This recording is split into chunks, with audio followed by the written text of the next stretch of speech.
News Talk 98.9, the roar of Memphis. Tool Talk Radio with Joe and Allan.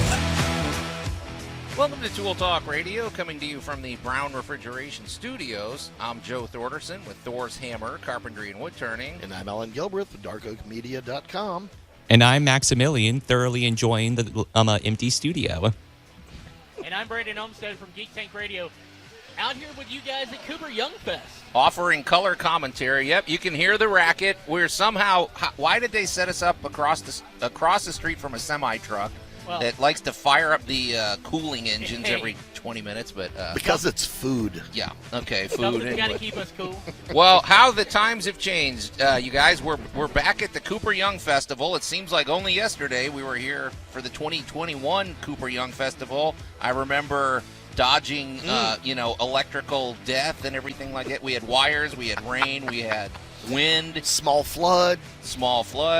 Today, it couldn't be better. Really, you could not pick a better day. It's beautiful. So we hope you'll be a part of the show today. Be a part of the show and then head down to the Cooper Young Fest. We're set up right at the corner of Cooper and Young. We're about 15 feet away from the famous gazebo. You really can't miss us. So. Anyway, you can call or text us at the Big M Roofing and Remodeling hotline at 901-683-0989. And we also invite you to go to the Tool Talk Radio Facebook page, give us a like, check out the action over there. Allan, I posted a very interesting video. This is a structure that all four of us are very familiar with. The Ashler Hall Castle, that's what it's basically. That's what people around town know it as. For years, it was falling into disrepair. I happen to know the former owner of it pretty well. I don't think that was his brightest hour, what happened to the castle. But I even know the guy that sold it to him. Yeah. So the new owner, though, has come in and really put it's really beautiful. If you haven't driven by the castle in a while, go check it out. But we posted a really well-produced and well-made video updating the status of the castle over on Tool Talk Radio's Facebook page. So check it out. We may discuss that a little bit later. But, guys, if I can get him away from the falafel tent or whatever he's doing over there, Jay Hill from Big M Roofing and Remodeling is going to come in. I think he's trying to convince them to buy a new roof for their booth. I think so, yeah. So he's coming in finally, getting him and Larry Brown into the studio is like pulling teeth. They work 7 days a week. They're dedicated to their job. I'll give them that. So yeah, and what's really great about Jay Hill is that there's never a time when you don't need a roof. Yeah, yeah, exactly. And we've all benefited from his expertise. So guys, this is going to be fun. Later in the show, we're going to call this Battle Wounds. We're going to share some stories of cuts, bruises, and permanent scars we've obtained while working with tools, probably intermixed with, safety tips on what not to do so you can avoid that. I've got permanent scars. I'm sure you do, Brandon. Allan, I don't even have to ask. We've had some pretty funny and embarrassing injuries. But, hey, that's the risk you take when you spend your life, working with tools. So that's going to be kind of a fun and hopefully informative segment. Allan has 30 years of stupid that I think is highly relevant, especially if you live in an older home, right? That's kind of the thing. Richard, if we get to this, I should probably slow down. I'm giving too many teases. But Richard Branson has ingredients for radical innovation that I think relate to home improvement and to good project management and everything. So Allan may share that. We've got a lot of other things to get to, and I'm not going to tease them because, like I said, we never get to it anyway, Allan. But we're mixing things up. In lieu, because we are live and because we've got our buddy Jay Hill coming in, we're going to rearrange things today. So we're now going to kick off and get to our great moments in building history. And now, great moments in building history. All right, Allan, are you prepared for this? This is a subject that I think that all of us are pretty well familiar with, but sometimes we don't consider what a massive construction project it was, and that's the Transcontinental Railroad. Everybody knows about that, right? We learned about it in history class. I can even toss in a Memphis connection to that.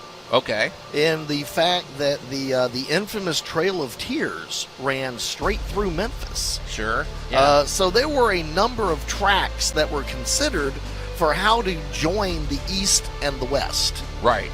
And the Transcontinental was the technology of the day, and to be honest, was probably equivalent to the space race. Well, it's funny you say that because that is true. That they say if you were to probably point to one of the greatest achievements in the 20th century in terms of expansion and technology, it would have been getting people to the getting men to the moon. That seems like a no-brainer. But in the 19th century, the Transcontinental Railroad was considered that epic of a construction project. So, Alan, let's just get this out of the way because, as we say, none of these projects are ever just sunshine and daisies. There's always some dark underbelly, and there's always something that there's always a darker side to this. So let's just say that the majority of the railroad was built by a lot of really hardworking Chinese workers, and in fairness, they did not get the credit they deserved till many, many years later. Well, and they weren't the only ones. Right. Let's just say, I think the best used word here would be somewhat subjugated into doing this railway work. Yeah, I mean, it's just sort of the ugly reality of history. So, well, and it is the horrible, ugly reality, especially of that time. Right. Because, human labor from certain points of view was cheap. Right. You could get a lot of it. Yeah. And you could always pick up the pen, write a letter, and send for more. Right. Yeah. So, yes, but the cultural impact of a wide variety of cultures being brought in, including a huge Chinese presence, brought us many things we still have today, like modern transportation. Right. And so, and then one other thing before we get to the actual construction of this, a lot of the Native Americans weren't digging this either.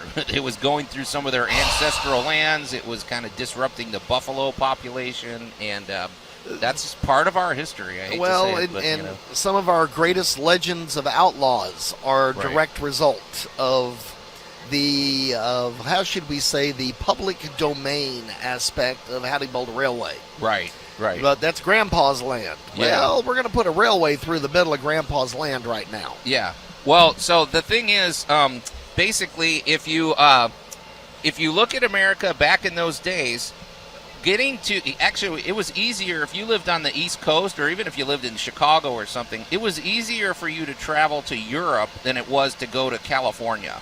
Yes. The journey to the West was brutal, and a lot of people wanted to get out there. There was, it's, for one thing, it's beautiful out West, but also we had the gold rush. Dude, it came down to one word, gold. Well, it's all of it. And so to get out West in those days, you had to take stagecoaches, you had to do wagon trains. It could take over 6 months. If you were lucky, you could travel maybe 10 or 20 miles a day.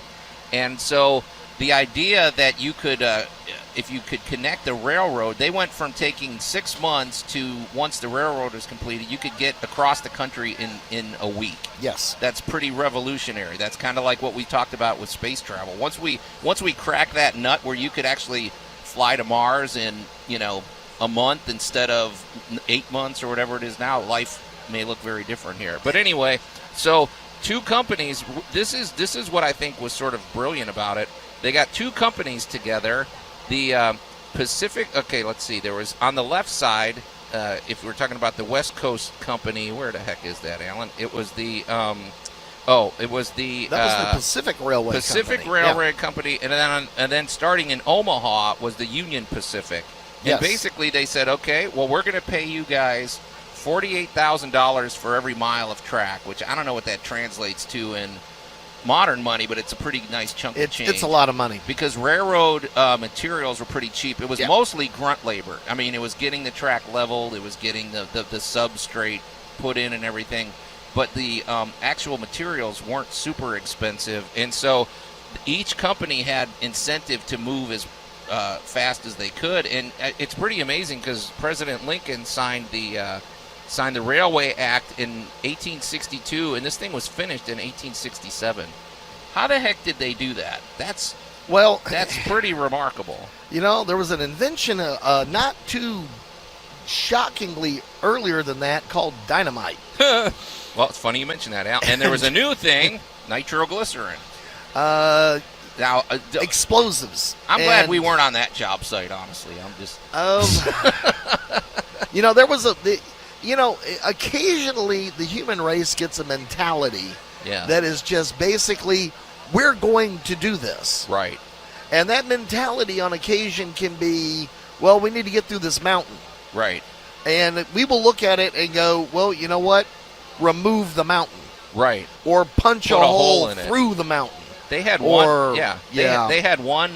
They had one tunnel that they had to dig through a mountain, and I want to say it was like 1,600 feet across. It took them about, I don't know. I think it took them like 3 weeks to get through it or something like that. And a couple people, I guess, didn't make it. Let's put it that way. Well- But that sounds like the most, I don't know, harrowing work, and just you better know what you're doing, honestly. Let's just say OSHA was not exactly on the job sites. Now, you know what, though? I have to wonder, Alan, because as we said, a lot of the workers were Chinese workers, and they said that they handled a lot of the explosives, and didn't they have experience with gunpowder and fireworks and things way before we ever got it? Thousands of years. Right. So they were really good at munitions and things like that. Well, and that's exactly how that particular aspect of the railway came together. Mm-hmm. So here we are, Transcontinental Railway. We're trying to get through the West. Right. The West is not flat. The West is That's not what I was gonna civilized. say. Yeah. The West is bounced up and down and all kinds of stuff. Yeah. So the aspect on the East was already mostly civilized. Well, they had, like I said, they had the railroad going out to Omaha. So this is Right. the final, you could say, half of the country. Right, That they had and it's when we get to the big outdoor end of the world here. And now here's the engineering marvel you have to think about. Yeah. The marvel is Crew A is now going to punch a hole through the mountain, Right. while Crew B finishes the railway up to the mouth of the mountain, while Crew C goes ahead and starts laying track on the other side. Right. And they actually manage to connect those two sites, basically sight unseen, drilling through a mountain. And if you live here in the Mid-South, it may not, and if you've never been out west, it may be difficult to appreciate, okay, well, that sounds pretty straightforward until you realize you're at a mountain with a 45-degree slope, and, you got bears trying to eat you alive, and you've got, everything else. Landslide. They said there were avalanches. There were all sorts of things that happened. So, but what's interesting, if you just boil it down to how railroad tracks are actually laid, the substrate is pretty interesting. Like when I drive by railroad tracks, I'm like, this looks like it shouldn't work. Like we have a stretch of track on Southern Avenue where it's elevated about, I don't know, 5 or 6 feet. And I'm like, why doesn't this thing just erode and wash away? But there's a sort of a brilliance, even down to the types of rocks they choose. For Exactly. This, so. And I think that actually applies to landscaping as well. So. Well, and what we did was we learned a lot from our predecessors in Europe that already had railways. Yeah, because they've had them how many years before? So, They were way ahead of us. They were already getting this type of thing laid out. They were working on how the track system worked. Now, in Europe, they already had the advantage of working with softer ground and wetter ground. Oh, yeah, they had those marshes out there. So and everything. Yep. here we go. We already have that information, which already gave us this type of rock is going to work, and that type of rock is going to melt, and this kind of rock is going to sink in, and this kind of rock is going to stand the test of time. And then we got into how to create a railway timber. Right. Oh, bingo. I'm glad you mentioned that, Alan. Keep going, because that made a good point. How do we construct a railway timber? Well, the railway timber is actually basically the heart of a tree. And you talk about the conservation of utility. When these people were building stuff, as they were moving along, they were also sort of living off the land. Right. And taking advantage of the resources that were available. Yeah. So if you hit a nice forested patch that was part of your claim, Right. those trees rapidly became a part of the building process. Right. I wanted to mention something just as a little subset of that, Alan, because how many times have I preached on the show? I think you and I are both in agreement on this one. Do not paint, like if you have a horizontal surface, like a deck, one of my pet peeves is when people paint a deck, because I'm thinking you're going to trap moisture. I've never seen it work. Every time they do, it rots. Something happens. I'm talking about a wooden deck, right? And you look at a railway timber, and you've got wood that's basically what they soak it in creosote, yes, and they just leave it there, yep, and it somehow endures because, for as we said, years, wood expands, decades. it contracts. If you just let wood be the wood, it'll just like a wood fence. If a wood fence is built correctly and it's not touching the ground, that thing will stay up for years, and that's just decades. a little right. Yes. So that's kind of a good that argument alone is if somebody wants to paint your deck, you might say, well, I don't know, look at the humble railway tie and see how it works. You know, it is chemically protected, but it is not moisture restricted. Right. So it could take this. The other thing that they did with the rails, if you watch a train go by on rails, you watch that stuff bend and move. Boom, bingo. Flexibility is built into the whole design. Exactly. So, here comes, honestly, hundreds of tons of train. Right. On metal wheels rolling through. Now, one thing I did discover, a huge problem they had for many, many, many years with the railway was that eventually a wheel would crack and destroy itself. Yeah. It would just get ground up and could cause a lot of problems for the train. Of somewhere in the 20s or 30s, a gentleman invented a really cool way of figuring out what railway wheels were still good. Right. They just had a little clacker that hit them as it went by, and if it made a nice bong, the wheel was perfectly fine. Oh, it kind of reminds me of a bell. Like, and if it went thunk, right, you went, we might have a tire problem. Hey, I want to run this by you too. You might enjoy this because you know how we talk about, I don't know what, fake news, or we just talk about people's perception of reality. Back in the day, one of the big there was some fear among the general population with this project, and their fear was that the human body could not handle traveling at such a high speed of like 45 miles an hour. They thought the human. They thought you could not breathe. Right. You would have all the which to me we laugh at it now, but back then, who knew? Nobody was doing it. So. Your body would collapse at anything over 35 miles an hour. Right. Isn't that something? Well, I mean, and then the thing that people didn't really quite understand was, how does a whip make a noise? Yeah. Well, the tip of the whip actually goes faster than the speed of sound. Oh, I didn't know that. That's what it where is. You get That's whip crack. That's where we get the sonic boom. That's where you get the pop, exactly. And again, we are talking about such an era of, we would call it today steampunk, right? Of just massive innovation, because pretty much as these teams were advancing towards each other, honestly, for good or bad, nothing stood in the way of the Transcontinental Railroad. Right. Nothing. Not a mountain, not a swamp, not a ditch, and heavens to goodness, not a canyon. Yeah. Because then whole new bridge ideas were being built. Yeah. So we should talk about just what a game-changing thing this was, because it wasn't just the fact that just a person could travel across country suddenly from. It used to take 6 months, and now you can do the whole thing in a week. Well, it opened up industry. It opened up all sorts of. I think this really did lead to America becoming sort of a, industrial powerhouse. I mean, it changed everything. Think about the resources that we could suddenly get from point A to point B in a week. Right. So if you needed ore, we had a railway spur that ran to the mine.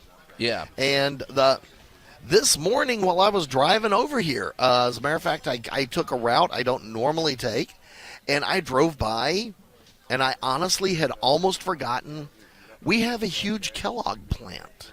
Oh, you forgot that? Well, I mean, I don't drive by it all that, okay. So I mean, it's not something I see on a regular basis, but yeah. We have a huge complex, and the major feature to why they built it where they built it was the fact that it had 3 of its own railway spurs. Oh, yeah. If you drive around town, it is kind of interesting, because I know this is the case in Chicago. You'll see tracks. They're Right. buildings are strategically laid out.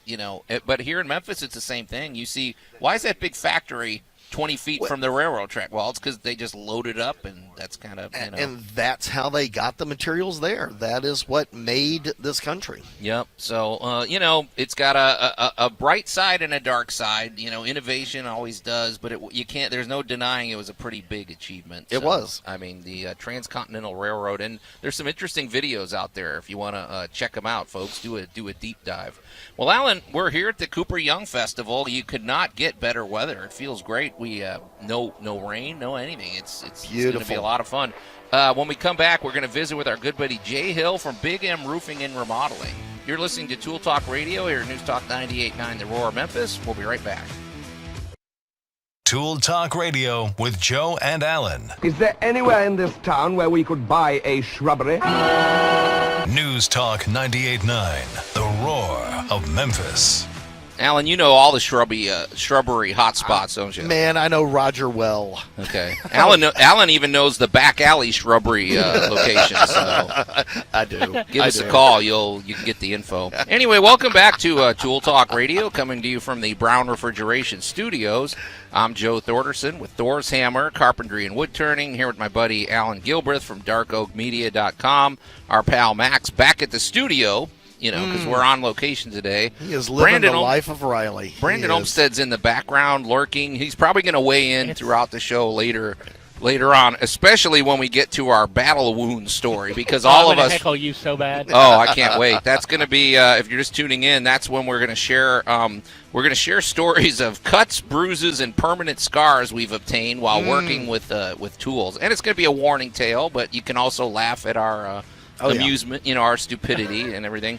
But we got to introduce the man himself. We've got our good buddy Jay Hill from Big M Roofing and Remodeling. And if you want to talk to Jay or any of us, you can get in touch with us at the Big M Roofing and Remodeling hotline at 901-683-0989. Call or text. Well, Jay, it's like pulling teeth trying to get you over here, man. Hey, let's sell a roof today. Okay. All right. Well, there you go. He no preamble. He right just to gets the point. Right to the right point. to the point. Well, you're a busy man, right? We've been busy, yeah. What's roofing like these days, man? It's evolving, ever changing, competitive, and I think the most important thing now, especially the way that we're focused, our business is that just knowing the laws and knowing these insurance companies and the policies, and just knowing what the policyholder, who is ultimately our customer, is entitled to. I tell you, and I say it every time I come on the show,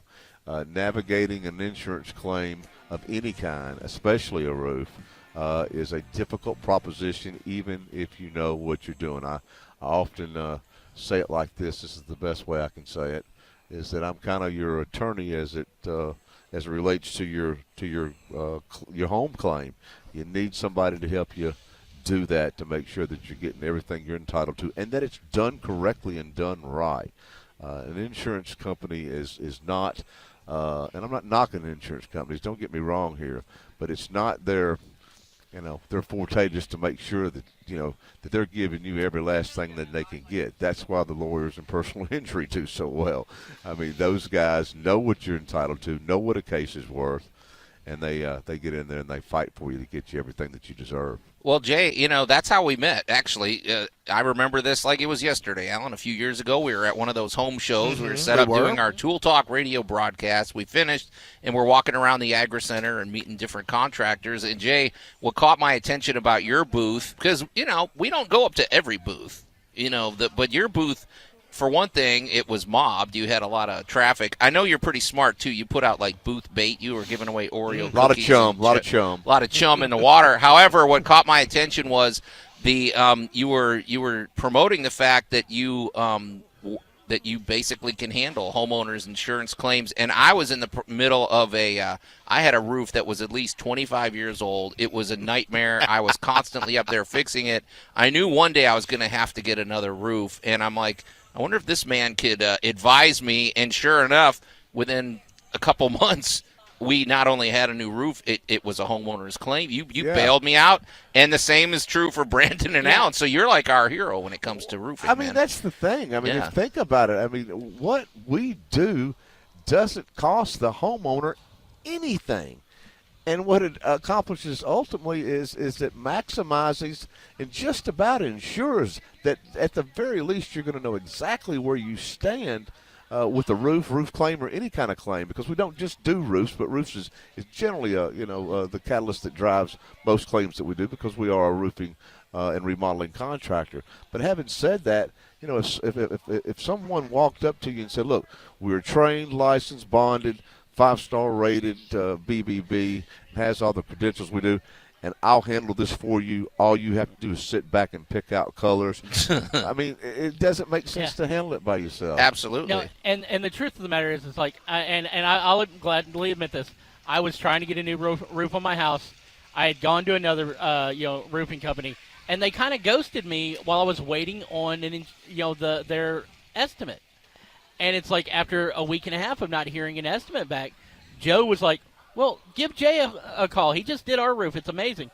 And outside of the insurance claim, I think I spent pocket change on the upgrades. Yeah. I mean, it was like stuff I had laying. I mean, it literally, the insurance company ended up taking care of everything, and you took care of dealing with the insurance company for me.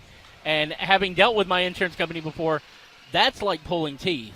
Right. And you came in and just knocked it out of the park, and it's a great roof. Well, and a lot of these companies, thank you for saying so, Brandon, but a lot of these companies, they try to be judge and jury too, and we don't do that. So, if you call a lot of companies, they're going to send a guy out there who's, in all likelihood, been in the business a very short period of time.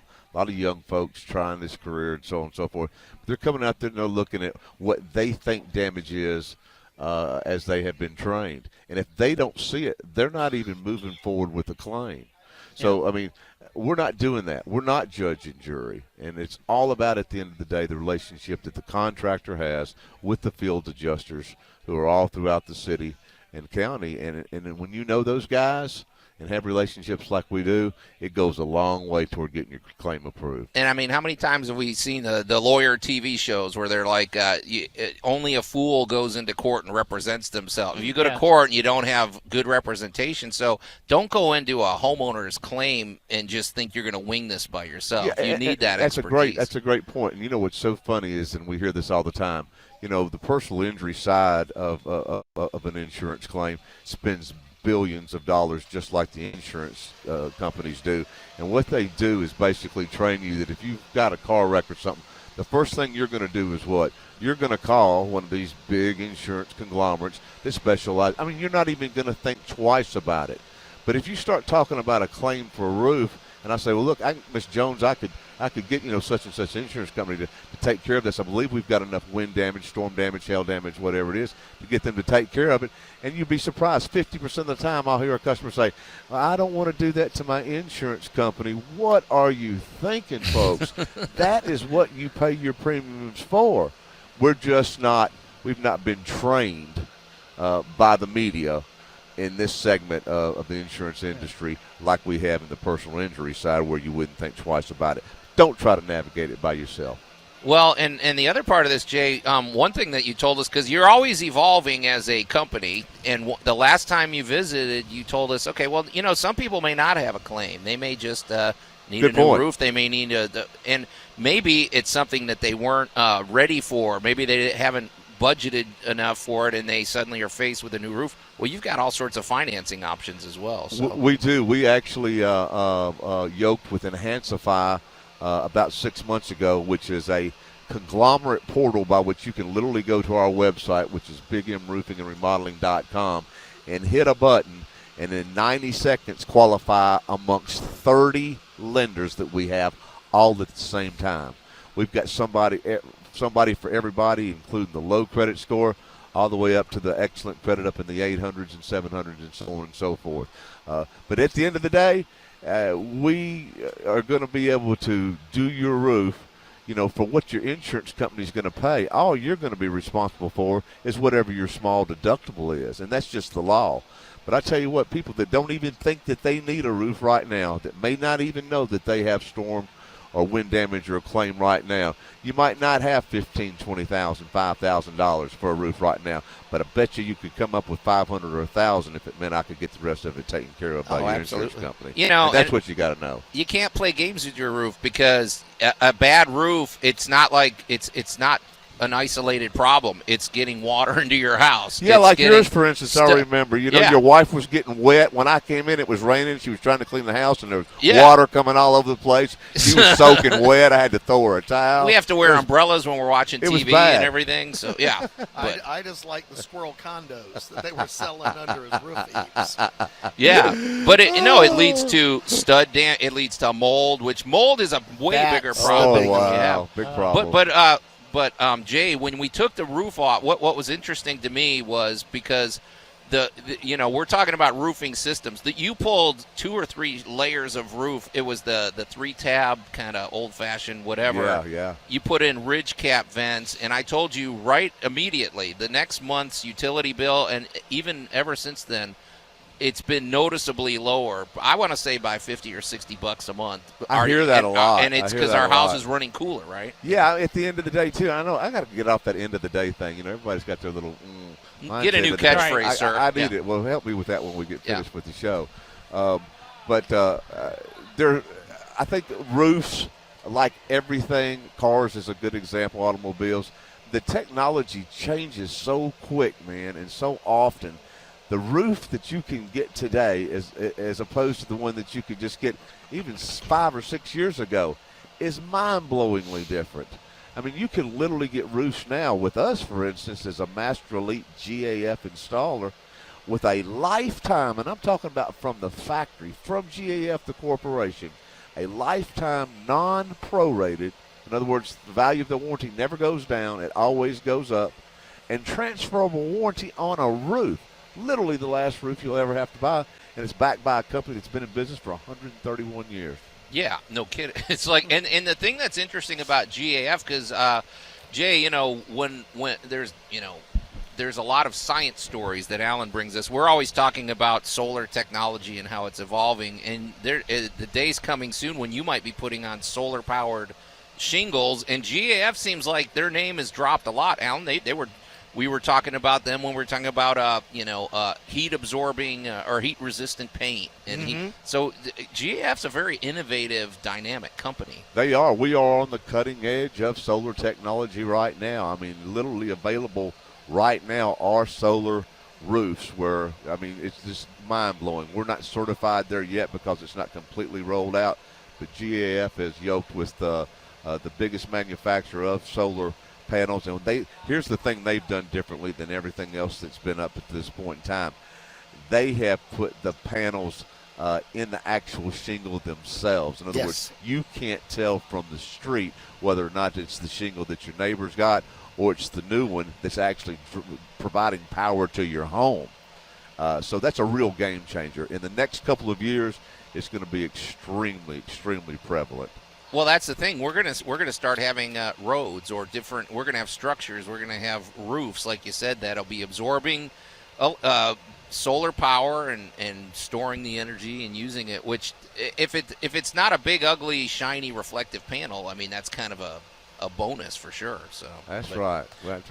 But Jay, real quick, how do people get in touch with Big M Roofing and Remodeling? Well, we're always available, of course, at 901-484-5645. That's 901-484-5645. Big M Roofing and Remodeling.com. That's email and our website. And there is literally a plethora of information at our website. We've got, a section where we walk you through the entire insurance process.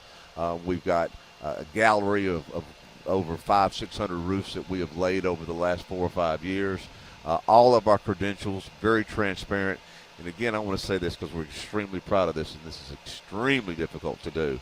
We are absolutely the only contractor in the Memphis area Better Business Bureau Chamber who has never had less than a 5-star review. Every review we have has been over 5-star. And that's tough to do when you're dealing with John Q. Public. I mean, making everybody happy.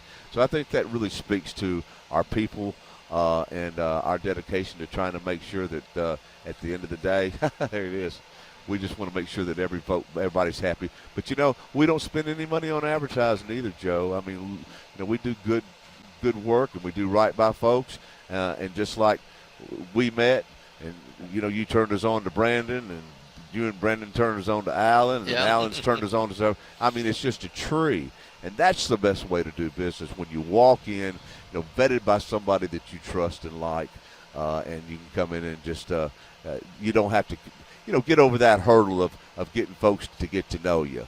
You've already had a good experience, with somebody that you already trusted, like, for instance, yourself or one of these other guys. Well, we always talk about a business culture, and that comes from the top. And it's like, that's really what creates the entire success is the right culture. You could have technically great people, but if you don't have that culture and you don't have the right focus for everybody, then it's not going to work. So. I agree. And, one last thing I want to add, because I know we're probably running short of time right now, is to keep in mind that we don't do just roofs. We do a lot of remodeling, and we're going to do anything that comes with an insurance claim.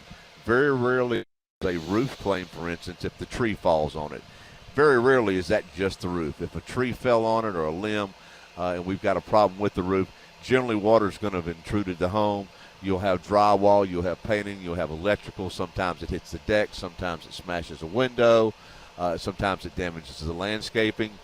We are a full-service remodeling contractor that's able to take care of the entire claim from start to finish. So it's not like we're doing your roof. You're going to have to call a guy for landscaping. You're going to have to call a guy for windows. You're going to have to call a guy for paint. We do all of that under our credentials, which are, again, impeccable. So Jay, what are your favorite remodeling projects? Because really, there's so many different ones. But what is your sort of ideal project? Well, I mean, we love roofs. I mean, that's where we got started. We never really planned on doing all the other things that we do right now. But then we realized that, as I just said, that rarely is an insurance claim for a roof just that roof. But we love roofs. That's what we do best. It's a big project, and it's well orchestrated. I mean, we've got two exceptional crews. One's a 15-man crew where we can literally lay 100 to 120 square. For those that don't know what a square is a square is a 10 by 10 or 3 bundles of shingles. We've got a crew that can take an old roof off and lay a new roofing system for 120,000 square feet in one day. Well, full disclosure, Jay, because early on in the process when I was talking to my wife about replacing our roof, and once we pulled the trigger and had you come out, she said, well, how long is this going to take? And I said, well, Jay said he can get it in a day, but if he has to come back tomorrow, I would not be surprised, because we have a very complicated roof. We have 3 layers. We had all this, and you, sure enough, got it done in a day. I was surprised. I was even. Well, that was our small crew, too. Again, we've right. got a 15-man crew, then I run an 8-man crew, which is typically for 40 square or 4,000 square feet or less in a day. And the big crew of 15, like I said, up to 120,000 or 120 square a day. So, you want the right crew, on the right situation. And you've got an older home, Joe, and those bring quite a bit of, they bring some challenges that a newer home, something built in the last 20 or 30 years, for instance, wouldn't. So, well, let's just say it, Jay. My roof line is weird. It's got all these different your intersections. It was not ideal. We had rotted wood you had to replace. It was very squirrely up there. That's why I was like, okay, Jay, you can get it done in a day, and sure enough, you did. I got to give you credit. So. Well, that's the thing too. You got to get that old roof off before you know really what you've got. Get down to that decking, and typically, like on your house, it happens a lot, Joe. A lot of people over the years, because of finances, rather than to take that old roof off, have just added another layer, then added another layer 20 years later. Next thing you know, you've got so much weight on your dadgum house that you're literally warping the rafters. But Shelby County Code says you can't have but 2 layers at some point in time. And keep this in mind. If it's an insurance claim, an insurance company's going to pay to take that dadgum old roof all the way down to the decking. So we can replace all those rotten boards, put the proper leak barriers, add your drip edge to prevent your fascia board from rotting. I mean, to really build it right and give you one that's going to last a lifetime and backed by the factory. Yeah, and like I said, man, my roof, it's every time it rains now, I just get this little smile because it's like, it was pouring the other day. Your wife's the one that's really smiling. Yeah, in the old days, honestly, Jay, it would be like, okay, well, I'm going to go upstairs and see where it's there was like 4 or 5 vulnerable spots, and depending on the storm, and now I don't have that anymore. That's a real lifestyle improvement, and it's just like I said, if we ever did sell the house, that's a huge selling point. That's exactly right, because that warranty goes straight to that new owner, and it doesn't cost anybody anything. It's really a question of a 60-second phone call, and it's into the new owner's name. Call us at 901-484-5645, and let us at least schedule a free inspection for you. At the very least, you'll know where you stand. I'll either tell you, or one of my lead people will say, hey, look, you're in good shape here. You don't have an insurance claim. You don't have any damage right now, and your roof's in good shape. Or I bet you didn't know, backside of your roof, we've started to see some damage back there, some chipping, curling, deterioration of granules and so on. And we believe, because of the age of your roof with your insurance company, that we can get this thing replaced with just a deductible out of your pocket. We'll be able to tell you that right there on the spot. Not going to let you call in a claim if you don't have a way to go, and that's the big thing too. But we'll stay in touch. And you'd be surprised how many people I've met 5 years ago that I assure you in the next couple of months are going to call and say, hey, Jay, we had another storm come through, and we go out there, and now we've got enough to make that claim. And somebody's spending $500 out of the pocket. Well, Jay, 10,000. over the years, because like I said, this roof problem for us was not a new problem. It was years of just dread and everything like that. And I would ask people pretty regularly if I ran into somebody and ask them information. And honestly, you could ask 50 different people and you get 50 different answers. And when we talk to you, I'm like, okay, this guy actually sounds like he knows what he's doing. He's got the reputation. He's got the credentials. And, man, it was just game-changing. That's why I give your name out every time, if it's a new construction or if it's a replacement. Jay, we sing your name Y'all from the hilltops, man. I got to tell you, and I want to thank each and every one of you individually right now. Thank you. The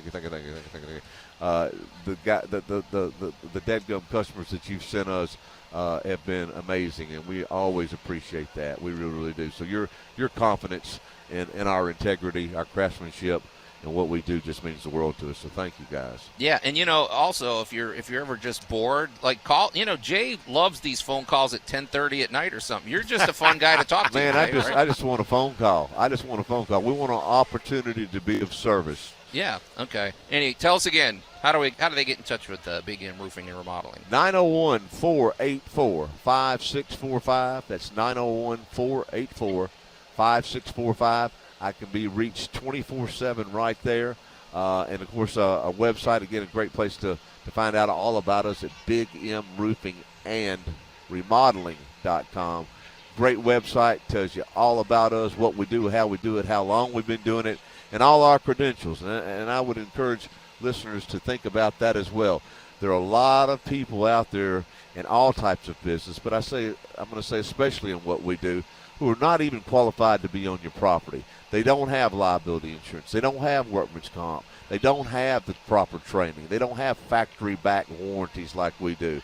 And, you let somebody like that on your property and you don't vet those people the way you're supposed to, something happens on your property. Oh, yeah. You're the one that's going to be responsible. Yeah. So just keep that in mind. Thoroughly vet us, and the harder you look, I always say, the better we look. Oh, absolutely. So, hey, Jay, are you sticking around for a little bit? Because we're down here at the Cooper Young Festival, folks. So if you're I probably don't have any choice. I couldn't get out of here if I wanted to.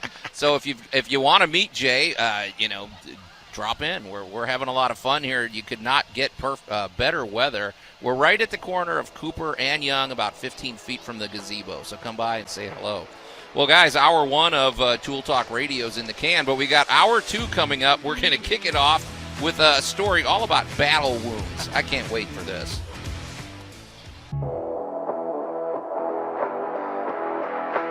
News Talk 98.9, the roar of Memphis.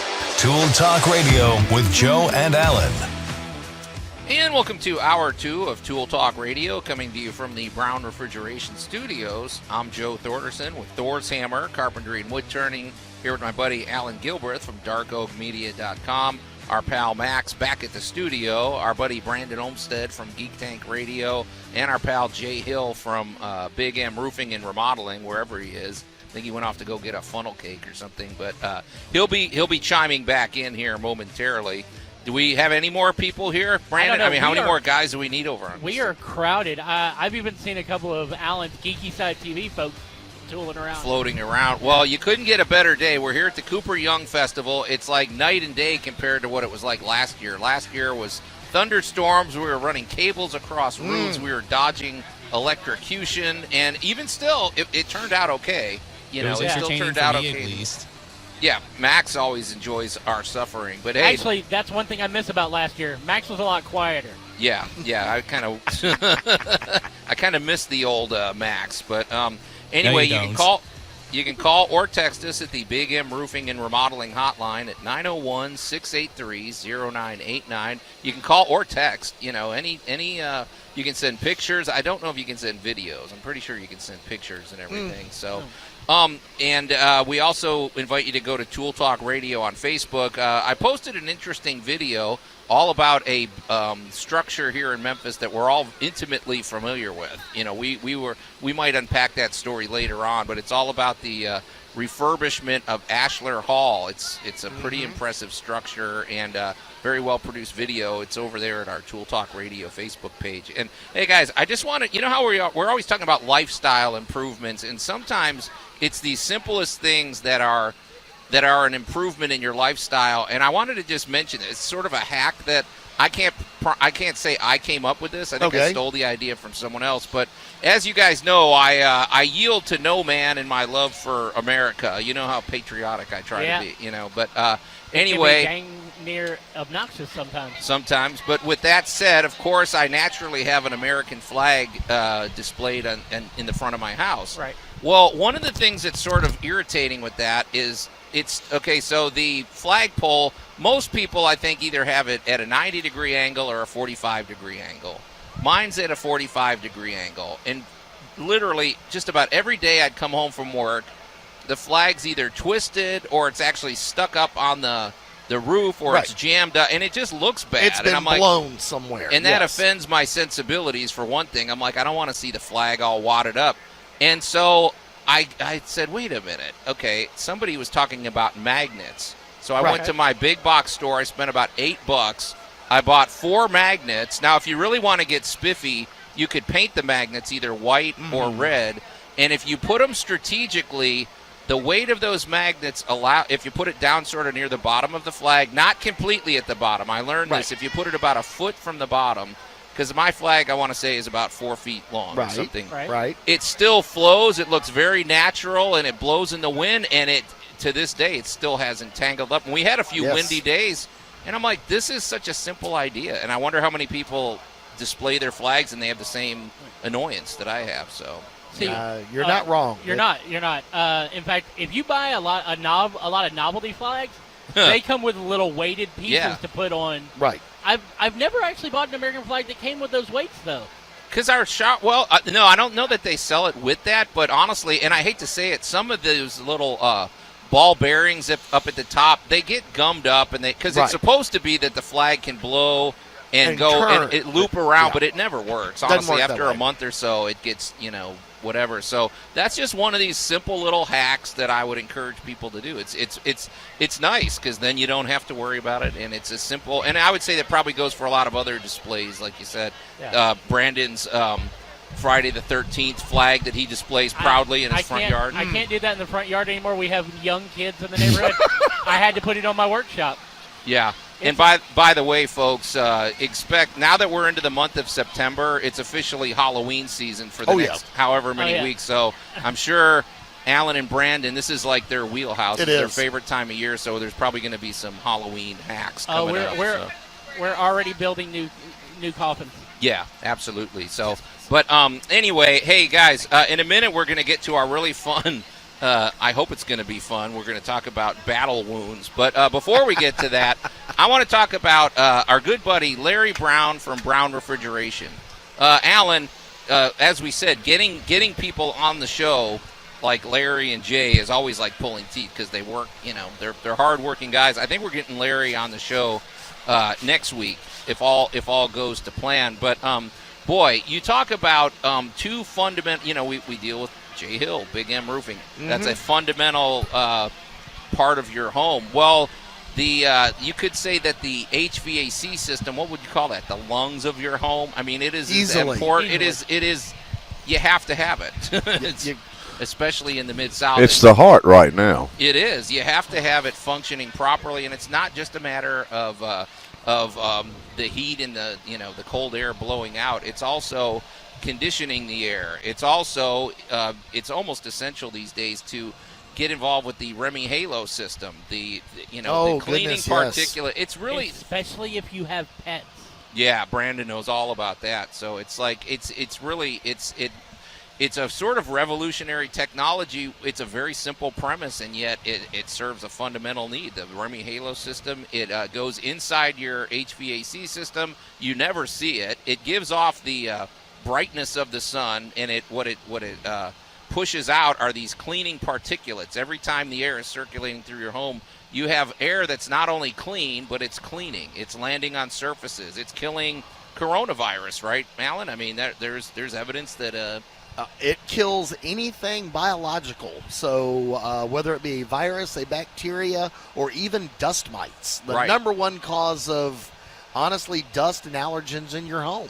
Right. And we also encourage you to rethink your HVAC system. It's not a matter of, well, it works or it doesn't work. It needs to be maintained like your car. It needs to be running at peak efficiency. So you want a company where you establish that. It's a long-term relationship. Larry Brown's been around forever, and he's going to be around forever. And if it's been a few years since you've had those vents and those lines cleaned, that is very important. It's game-changing. It like is. We say, and it's here in the Mid-South, it seems especially important, just with all the pollen, with everything that we've got going on out here. Boy, it's a constant battle, which is probably why Larry is working 7 days a week. But it's another one of these where they have a great business culture, rock solid. People answer their phone when you call. Yes. So we can't sing the praises high enough of Larry Brown with Brown Refrigeration. So get in touch with them. You can call them directly at 901-362-1881 or go to their very easy-to-remember website, Jay, brownref.com. That's a good one. One day I'm going to get Jay to shorten his website, but I guess it's too late for that now, right? I mean, it's already established. Well, we could have had a .net that was really easy, but I mean, Big M doesn't really explain. I will give you this, Jay. Big M Roofing and Remodeling pretty much says what you do. So Big M Roofing and Remodeling. That's it. And a lot of people ask too, Joe. They say, "Big M, what does that mean?" I've actually had people call me and say, "Are you Big M?" I'm big, but I'm not Big M. Big M basically is a reference to the old trucker days back in the 70s, where if you were coming into town, and I've been told that it's even true now, that when you're coming into Memphis, that the truckers on their CBs and so on, Memphis has always been referred to as the Big M, for the M that's basically our big Hernando de Soto Bridge. So that's Big M. Big M means Memphis. Awesome. Yeah, that's cool to know because, I mean, that is a point of pride. That bridge is pretty awesome. Now that it's not cracked in half anymore. That helps. That helps. Hey, they caught the problem early. We didn't, That's right. Nobody sank. Nobody went swimming. Nobody went swimming. Right. So one small little thing about that, Jay. The reason I like your website, even though because I do tease you about it. When I was coming up with the name for the Memphis Comic and Fantasy Convention, coming up with names for a company or a business is hard, and I'm like, I want the name to explain exactly what it is. So even though it's a long name, it's the Memphis Comic and Fantasy Convention. And Jay, you're going to be there dressed as Captain America this year, right? No. That's the only downfall. Jay's a great guy, but he has no geek blood in him. I do a little dress up, but it's not that. Yeah, okay. We can't talk about that on the air. Well, I'm just saying. Okay. That's a different show, Jay. Different show, man. Hey, Max, I don't know if you've got any music queued up for this, but let's jump into this. I don't know if this is going to be a new ongoing segment, but it's time to talk about battle wounds. It's like a loose nail. Yeah, 1 out of 25 ain't bad. You don't have any code violations, do you? Nope. How many times do we have to teach you this lesson, old man? What do you think of the house that Love built?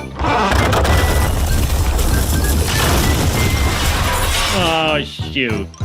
Yeah, that's good job, Max. I think that works. Excellent. You know, if you jump on YouTube, you'll find that one of the most popular videos that you can find is these. They either call them like I don't know, idiots with ladders, or fails. I just call that guy Joe.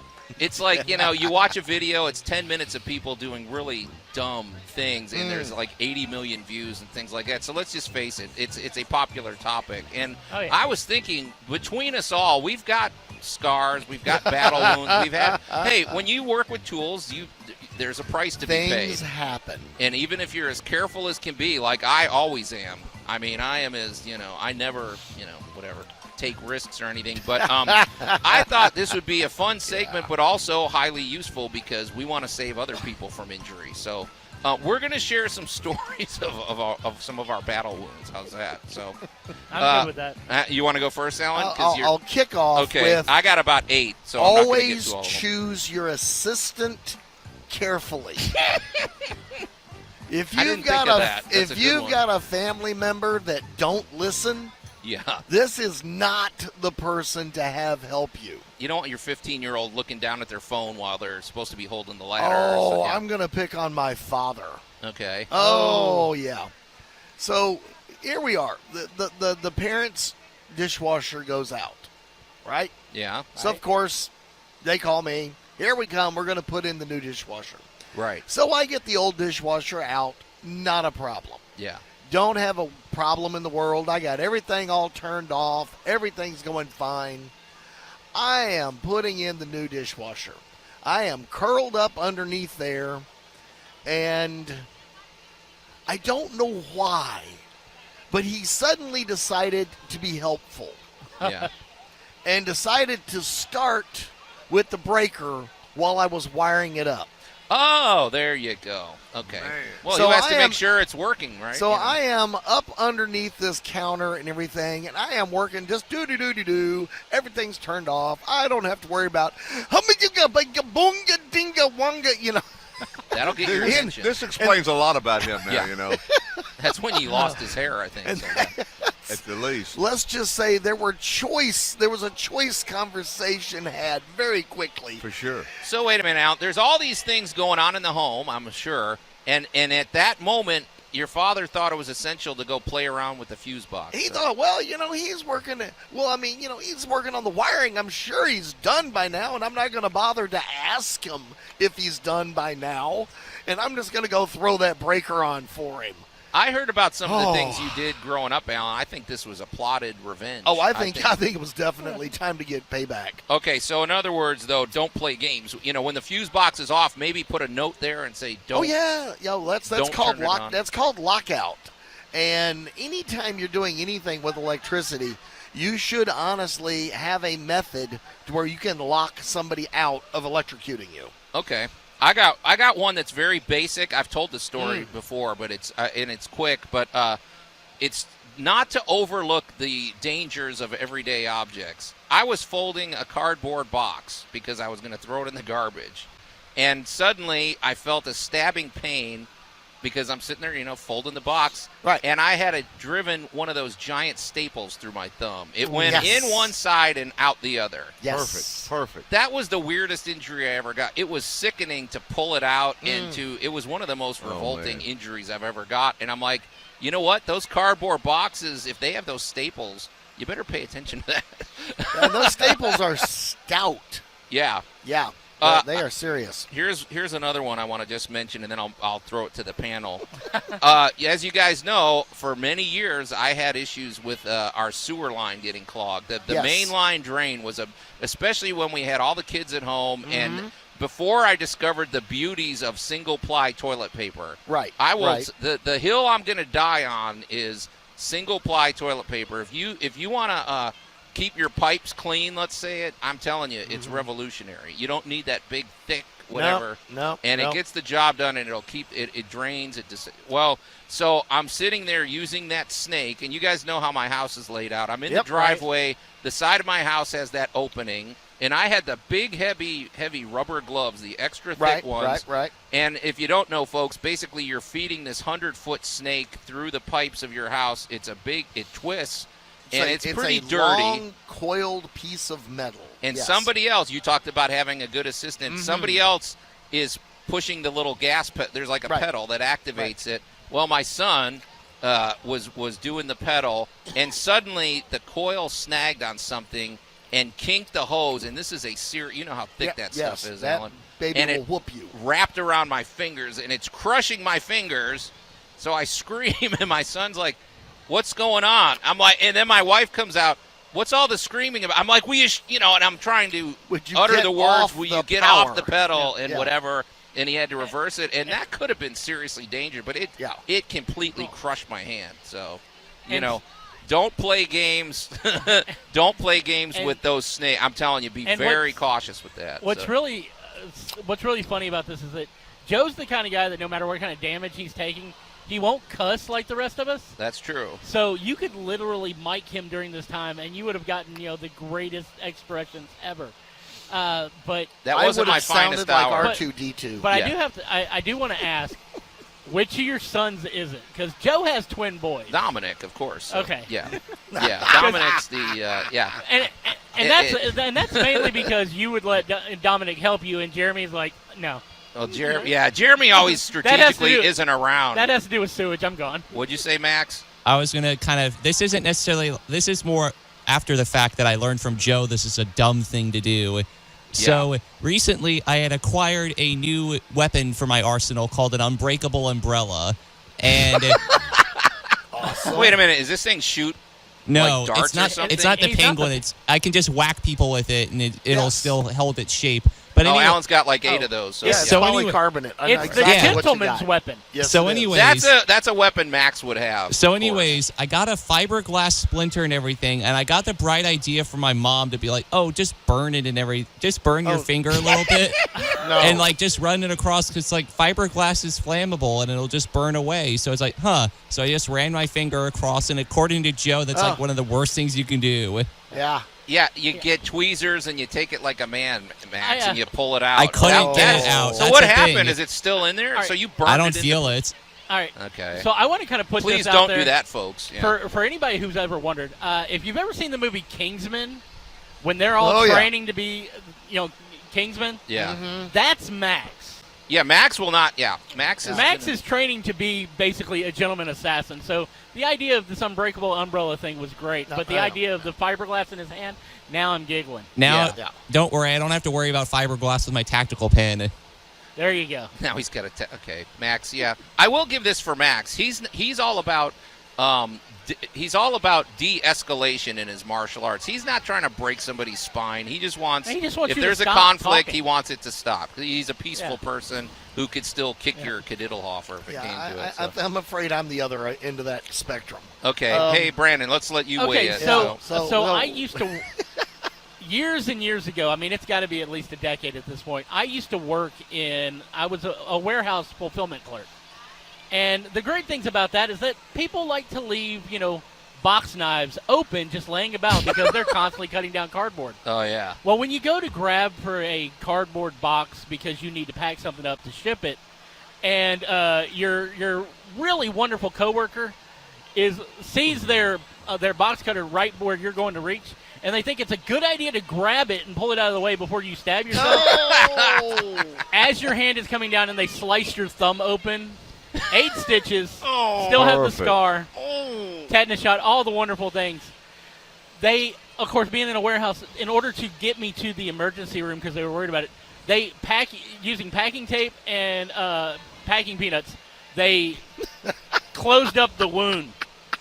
Oh, gosh. And it gives you like a nauseated feeling when you're looking down and you're bleeding. And, yeah. And it's like you get to that numb point where you're just wanting to poke it, and then you're like, that's dumb.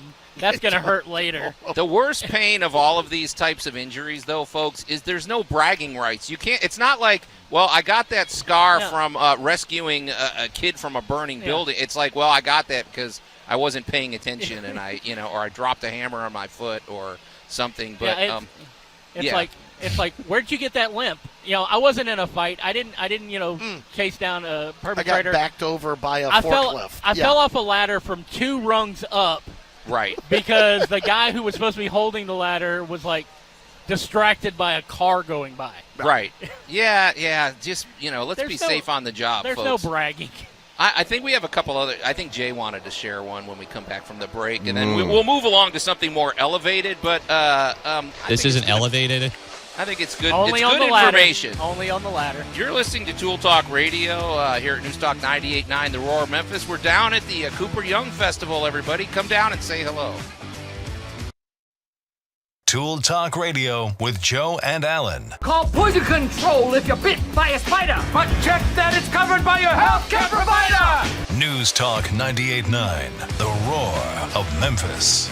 I'd say a spider bite falls into line with what we've been discussing. So. Well, I mean, you always come across things when you're doing work around the house, like a wasp nest or spiders or, strangely enough, snakes in toilets if you live in Australia. Snakes in toilets is a everyday item. So. That's also the name of your new band, right? Absolutely. Right. And the number of times I have grabbed a wasp nest over the years is beyond counting. Okay. And yet you keep doing it. All right.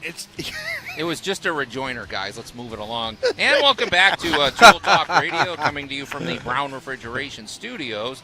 I'm Joe Thorderson with Thor's Hammer, Carpentry and Wood Turning, here with my buddy Allan Gilbreth from DarkOakMedia.com, our pal Brandon Olmstead from Geek Tank Radio, our buddy Max back at the studio laughing and enjoying the fact that he's by himself, and our buddy Jay Hill from Big M Roofing and Remodeling, who's wired up now after eating that Italian ice, and he said it had about 5 times his normal monthly sugar allowance. That was like 32 ounces of pure sugar. It was good. Okay. Man, it was good.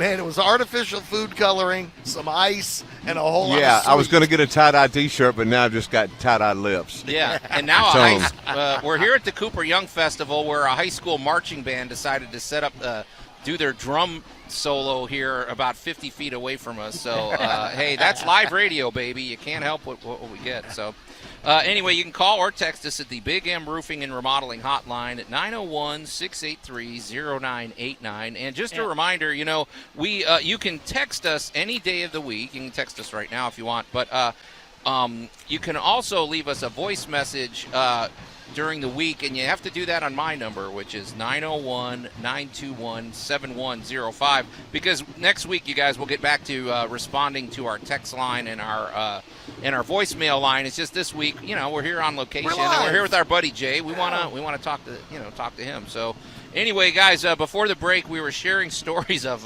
battle wounds. It's funny, I'm calling it battle wounds because it sounds better than just being stupid and injuring yourself on the job, working with tools and everything. Right. But hey, it's learning lessons, and it's maybe something. Allan had great advice, to do with avoiding electrocution by choosing your assistants letting everybody in the house know you're working with live wires, and don't mess with the fuse box and everything. So, but then there are those accidental moments that you just got to look at. Because I'm going to give you my last one, and it's a truly cautionary tale. Okay. Where a very large bundle of furniture was attempting to be lifted, and they've got a big strap going around it. And we had just installed a big piece of plate glass behind me. Right? So they're lifting this thing up, and the pallet shifted something, you hear the shift, you hear the crack, and then you hear that belt snap sound. Mm-hmm. And the next thing you know, you are riding about a 300-pound piece of desk backwards through the safety glass. I mean, we've all seen the Three Stooges, and we know I've how that actually works. done this. Yeah. And happily, and the weirdest thing is I knew where I was going to wind up. Wow. So I literally rolled with the punches. I literally just yanked my knees up. I didn't jump. I just picked my feet up, and I was, let's just say I know what it feels like to be expelled from a room like a Western movie. I've got one kind of connected to that, actually. Yeah, you triggered Jay.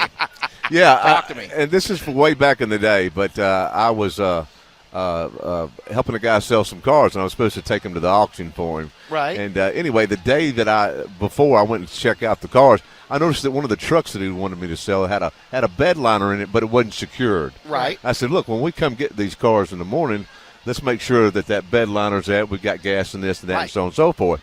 Well, I'm not the one that ended up in this little truck. All I know is we're going down the road, then just like out of nowhere on the interstate up north of Knoxville, it's just black behind us.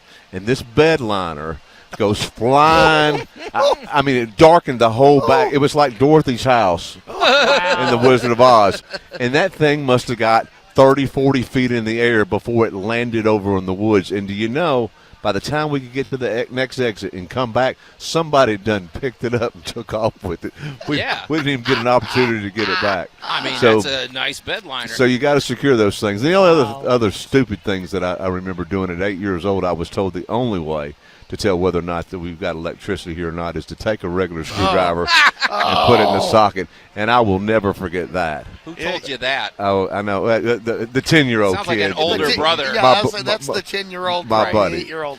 And then, stick that butter knife in there, and you'll let me know if the power's on. They're not wrong. It will tell you if the power's on. Oh, it'll tell you more than that. And then I do remember trying to help my mom out one time when she wasn't feeling good, about 10 years old.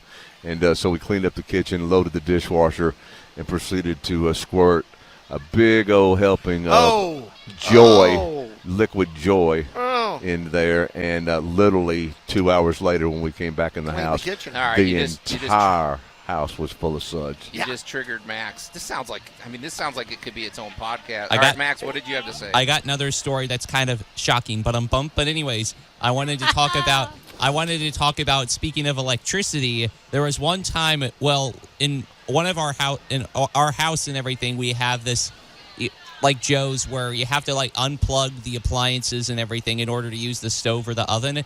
And I was holding the plug the wrong way, and I got a good little jolt down my arm and everything, but luckily I didn't die.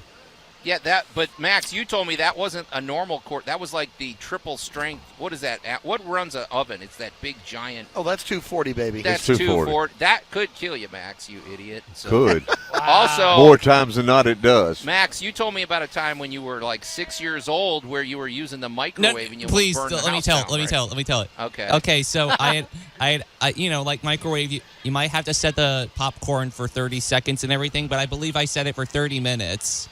Oh! And nothing smells better than burned popcorn. Oh my God! And nothing looks better than a house full of smoke from popcorn.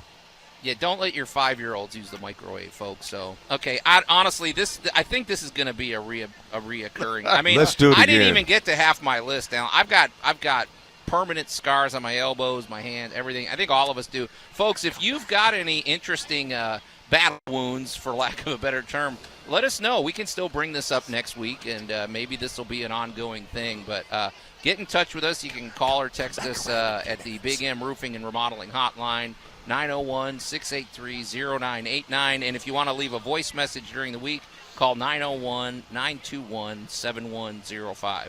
Well, Allan, we've got another story we're going to move on to, but before we get to that, Geeky Side TV and Dark Oak Media is pretty active today. I've seen your minions floating around here. So the infamous producer, director, and star of several shows, Mr. Scott J. Carroll, is loose somewhere down here on the Cooper Young.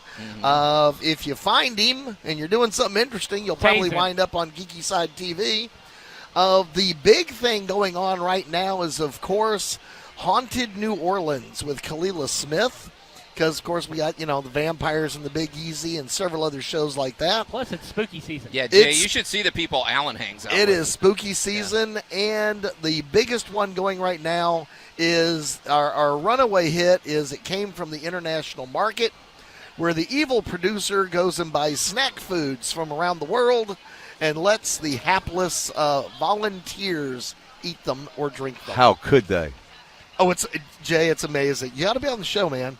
You got to be on the show. Wow. And I still find that offensive to the international market, because your implication, Allan, is that people that have exotic foods are somehow, there's something wrong with that.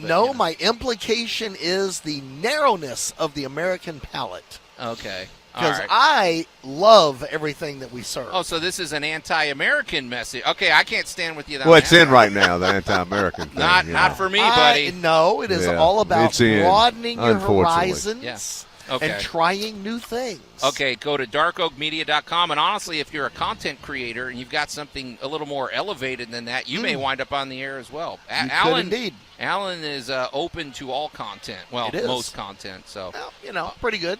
All right, now for my shameless plug, I will say if you need a deck or a pergola or a patio cover or screened-in porches, which somehow I've really specialized in over the last couple of years, or anything made out of wood for the outside of your home, one thing I don't showcase enough, Allan, is the fact that one of the things that helps me get jobs is the fact that, well, people like the workmanship that I do. They trust me having me in their home, which, go figure.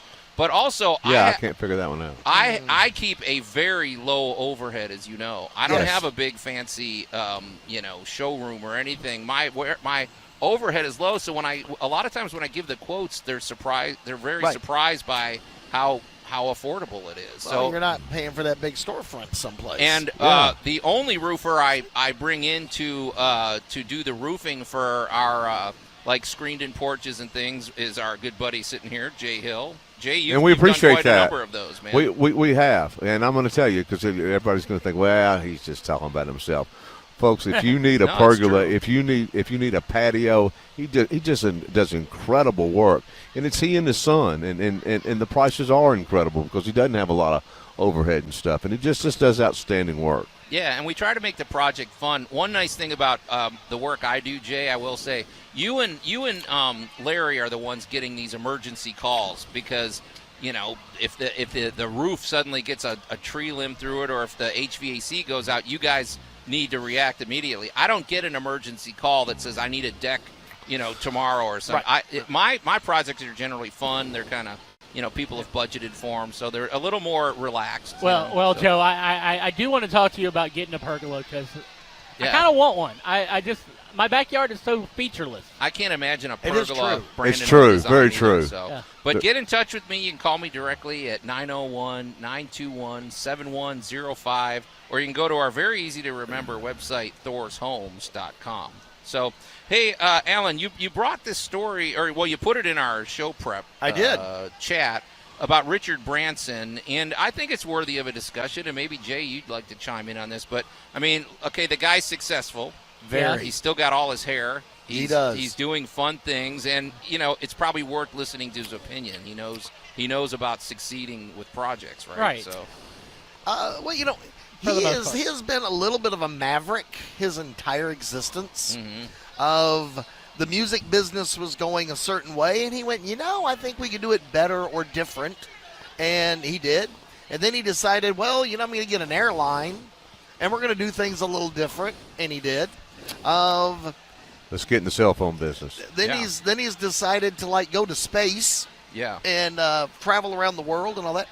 So there's a couple of articles that periodically feature him and his opinions. And one of the greatest things, and I thought this really applied to the average person every day when you have decided to do a home project. Right. And it is to look at your home project. So let's say you've decided to bite off putting in a deck. Yeah. Or you're going to remodel the bathroom. Or in Joe, your case, you're going to get a roof. Right. And even if you're using outside help, someone's going to come in and do this work. There is a certain level of time, disruption, and resources that goes into getting the project done. And one of the big things that Richard Branson was talking about in his article was he really didn't care so much about the rigid timing so long as things were done in a timely manner. So in other words, he doesn't care if you're there from 9 o'clock to 5 o'clock exactly, then you clock out. He just wants the job. All right, you could finish at 2 o'clock and the deadline is 6 p.m. We need to have this, and this done by 6 p.m. If you want to get started at 6 a.m., that's fine. If you want to get started at 10, that's fine. If you want to get started at 2 in the afternoon, if you can deliver the completed part of your package by 6 p.m., he doesn't get bogged down with the minutia of where are you, what are you doing, why isn't, the old thing of if you're not at your desk, you're not working. Yeah. Well, Jay, you can relate to that because that's the real world. Nobody cares about it is. How it's many all hours it took you to do something. Like our crews, for instance, everything that we do, what Alan's really talking about is paying someone on production rather than on time. And when you pay somebody on time, I assure you, you get a heck of a lot less than somebody in a lot more time than somebody that you pay on production. Right. So our crews, for instance, are paid on roofs by how many squares of shingles that they lay and tear off in a day. They're not on the hour. That way we're getting your job done. There's not a bunch of riffraff fooling around telling jokes and sideshows going on. We're in there, get the job done, and we're out of there. And I love production. And you want people to be motivated that way anyway. Well, at that point, time literally becomes money. Yes. It is. Yeah. It is. Yeah. And the reason I kind of brought this up for the average person, let's say we're gonna get the yard cut. Okay. Well, there's a lot of parent-teenager dynamics over this a lot of the time. Yeah. But if you think about it this way, I want to get the yard cut, and I need it cut today by 5. Do I really care if it's a 4:30 panic or a 9 in the morning leisurely cut?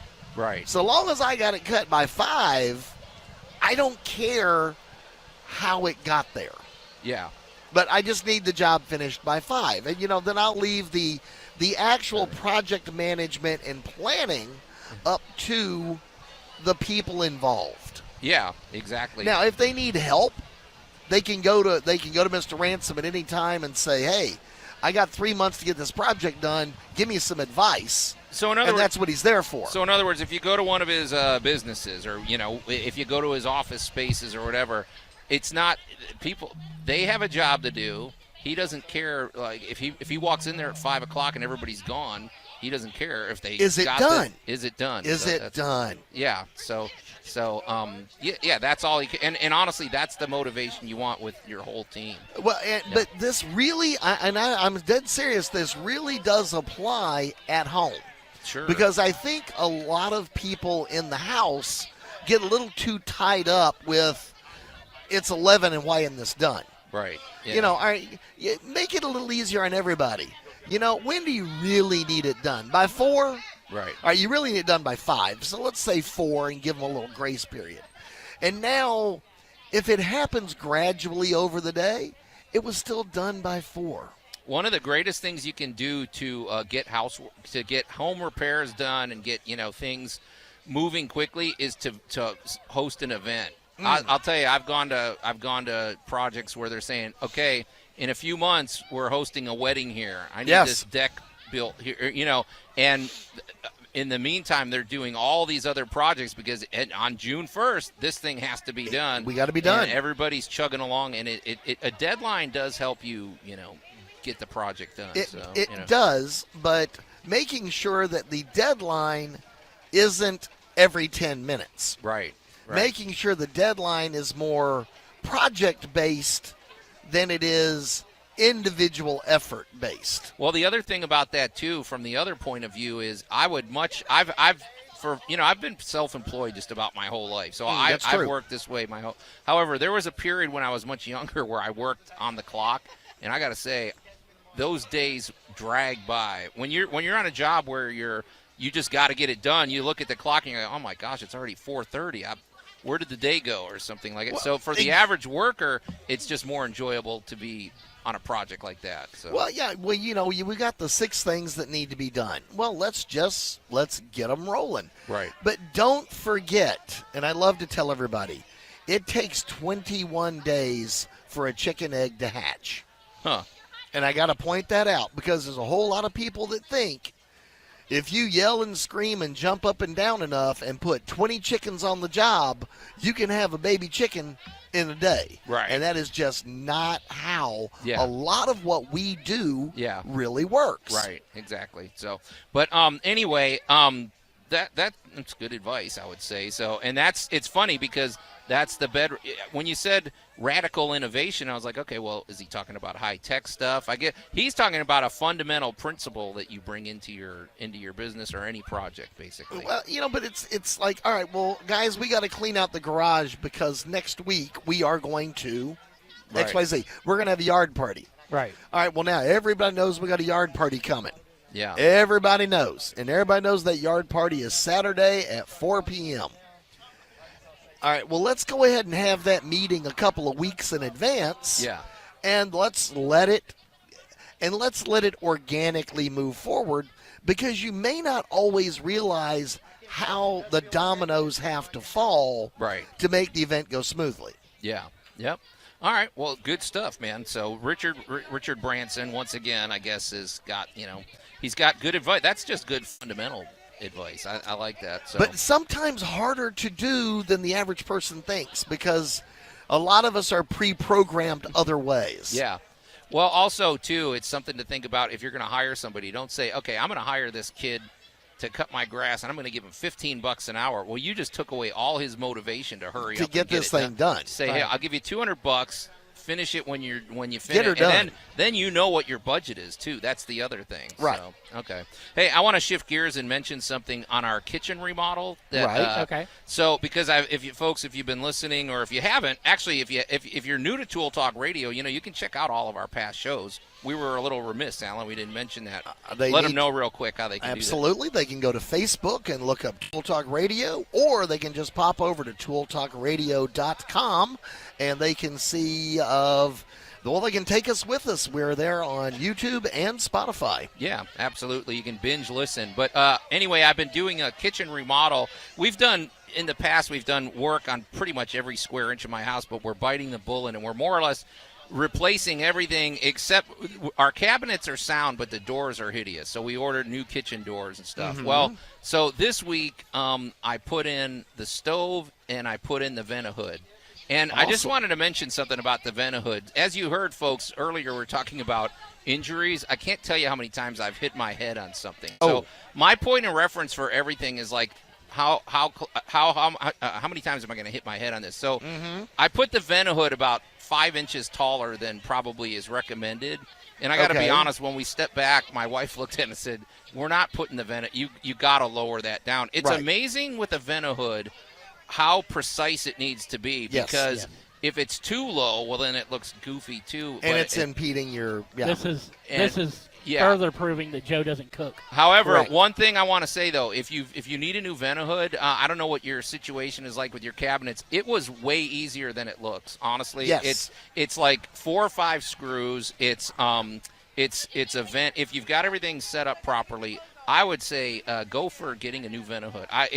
Ours is beautiful. I can't wait to get everything fired up. But anyway, that's the update. Next week we're doing the tile, so I'll keep you posted. But guys, man, I don't know where the time went. It's time to get out of here. It went out here to Cooper Young's where it went. But we're here at so News Talk 98.9 The Roar. We're here all day. Later we're doing Geek Tank Live. We're going to do Geek Tank Radio at 11. So we hope you'll stay tuned for that. We got the Real Deal Racing Report coming up, I think. So I don't know if no, I haven't seen Lynn Neal around here. So Not yet. He's in studio. Not yet. Anyway, but guys, we hope you'll stop by and say hello to us. We're right at the corner of Cooper and Young, right about 10 feet from the gazebo. You can't miss us. But anyway, time to get out of here. So on behalf of my buddy Allan Gilbreth and our pal Max behind the glass, our buddy Jay Hill from Big M Roofing, and Brandon Olmstead from Geek Tank Radio, our buddy Geek Tank, Brandon Olmstead. Yeah, that guy. I'm Joe Thorderson. Thanks for listening, and we'll see you next week.